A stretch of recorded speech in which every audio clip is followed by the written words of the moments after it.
Tokenized stocks, your profits untaxed. Everyone is buying the AI story through one chip, the GPU.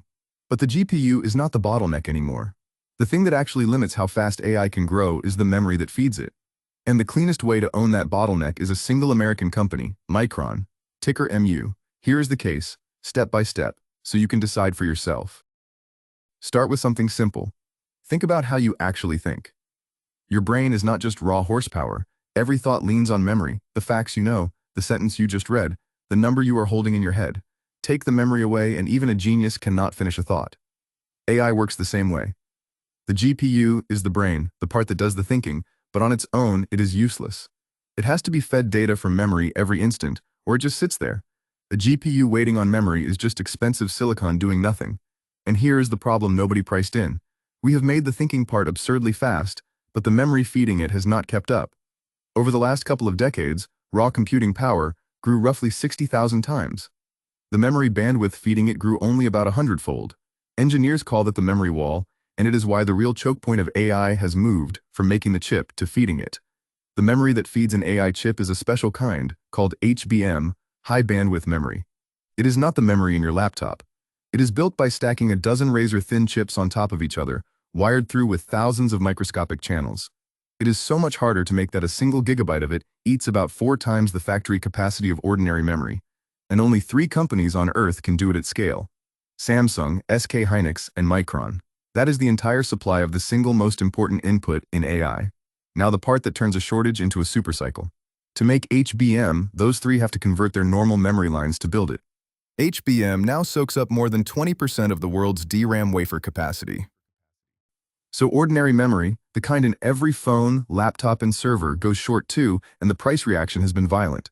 In just Q1 of this year, memory contract prices posted their steepest jump on record, with conventional DRAM rising around 90% in a single quarter. And here is the tell: even as all 3 makers race to add capacity through 2026, demand keeps outrunning them, and HBM contract prices are expected to climb further into 2027. This is not a one-quarter price pop. The shortage is structural. And this cycle is not the memory busts of the past. 2 things changed.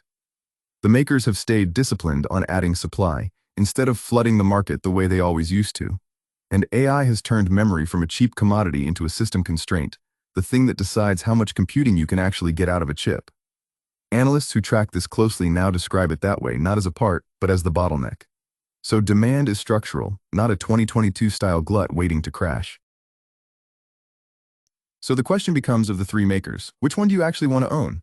Start by ruling out the obvious. Samsung is a sprawling conglomerate: phones, displays, foundry, consumer gadgets. So even a once-in-a-decade memory boom barely moves the whole company. If you are betting on the memory cycle, you want a company that is mostly memory. And among the focused players, Micron carries something the others do not.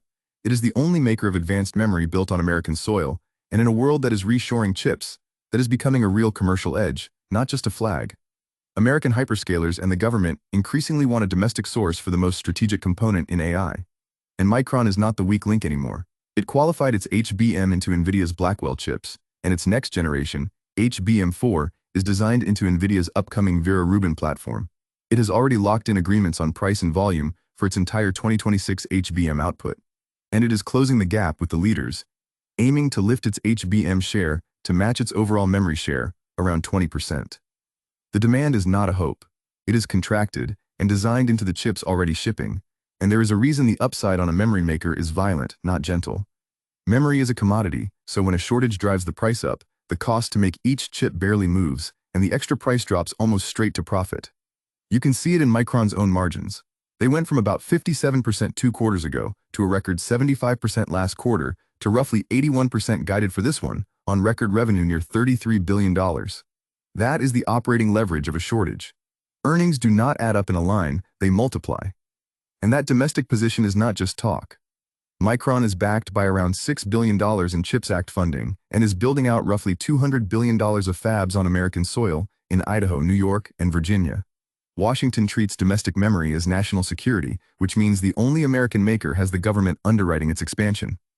Now the best part, and it is rare for a story this strong: it is cheap. Micron trades around 10 times forward earnings, while the rest of the AI semiconductor complex trades closer to 30 or 40. Consensus has revenue running near $80 billion this year, with its HBM already sold out. So you are buying the scarcest input in AI at a fraction of the multiple of the chips it feeds. That gap is the opportunity.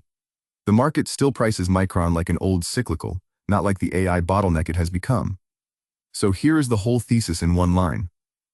Memory is the scarcest, highest margin choke point of the entire AI build-out, supply is locked short into 2027, and Micron is the most concentrated, structurally protected way to own it. And this is not a trade that already ran its course. As AI shifts from chatbots to agents that work for hours on their own, memory matters more, not less, because an agent that forgets its work is useless. The memory leg has further to go. That is the reason to look at MU. Not because it has gone up, but because the thing it sells is the one input AI cannot run without. If you want the exposure, you can own Micron two ways. Through a normal broker or on-chain. Micron trades on-chain as a tokenized stock, MU, on Ondo, and as a perpetual on Hyperliquid, 24/7. And as always, we prefer on-chain because your profits stay yours, untaxed. None of this is financial advice. Do your own work on the price you pay, but understand the thesis first, because the memory story is the AI story now.